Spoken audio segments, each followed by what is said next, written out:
1వ తేదీనే జీతాలు, పింఛన్లు చెల్లించాం. ఉప ముఖ్యమంత్రి మల్లు భట్టి విక్రమార్క. ఎర్రుపాలెం, మదిర గ్రామీణం. News today. రాష్ట్ర ప్రభుత్వ ఉద్యోగులకు జీతాలు, విశ్రాంత ఉద్యోగులకు పింఛన్లు 1వ తేదీన చెల్లించినట్లు ఉప ముఖ్యమంత్రి మల్లు భట్టి విక్రమార్క పేర్కొన్నారు. గత ప్రభుత్వం 5 ఏళ్లుగా ఉద్యోగులకు జీతాలు సకాలంలో చెల్లించకపోవడంతో వారు ఆర్థిక ఇబ్బందులు పడ్డారన్నారు. ఖమ్మం జిల్లా మదిర నియోజకవర్గంలోని ఎర్రుపాలెం మండలంలో రూ.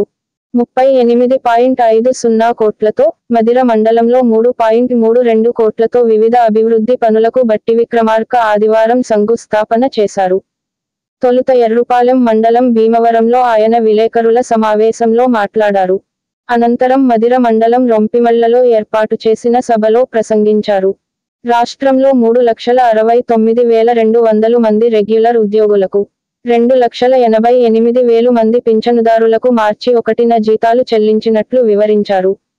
ప్రభుత్వం ఇచ్చిన హామీ మేరకు ఉద్యోగాల భర్తీకి చర్యలు చేపడుతున్నామని, ఇప్పటికే 25,000 మందికి నియామక ఉత్తర్వులు ఇచ్చామన్నారు.